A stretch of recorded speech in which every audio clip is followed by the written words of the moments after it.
سینوری خابور یکم جر سال 1973 و که معمولیت باجی ها وکرن دلیل ناوچه سلوپ یا یک ناو قدیم یه ناوچه گرکی عمویه سال 1979 و سال 1981 دو جاراناس تا بازرگانی آوی دری هاته بلند کرن و سال 2006 دری به تمامی هاته نوژن کرن.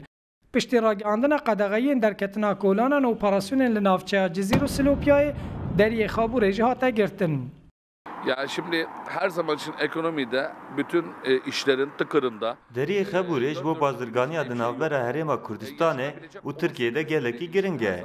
Heki ev deri nebe Kurd nekarin tişteki bikin. Deri takereye ku Kurd xapê digihînin cîhanê. Di seredana Nêçîrvan Barzanî de ev mesele jî hate axaftin. Barzanî ji Tirkiye daxwaz kir ku derî neyê girtin.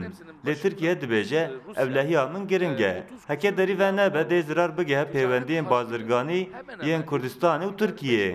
İthalatıyla Türkiye'den kazandığı bir parasal bir taraf vardır.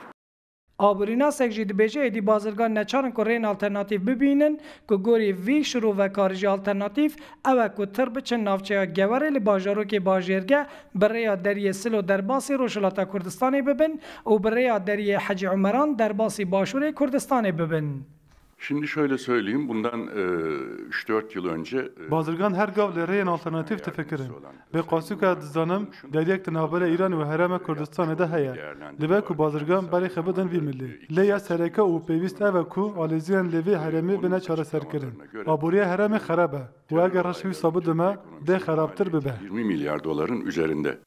Hükümeta Türkiye beriyana çend cara ragihandı bu ku dêlimilê navçeya Çelê li nêzîkî gundê Deştanê û li bajarokê Rûbaroka Şemzînan deriyê nû bên vekirin. Deriyê Sînoriyê İbrahim Xelîl nabeyna Bakur û Başûrê Kurdistanê de ji ber aloziyên li Bakurê Kurdistanê ji 10 rojan zêdetir hatiye girtin. Beşek şirovekar jî dibêjin eger ev deriya venebe xwediyên kompanyan yên ku bi rêya wî derî bazirganiyê dikin êdî neçarin ku bo xwe ji rêyên alternatîv bigerin. Şewket Erkî, Rûdaw, Ankara.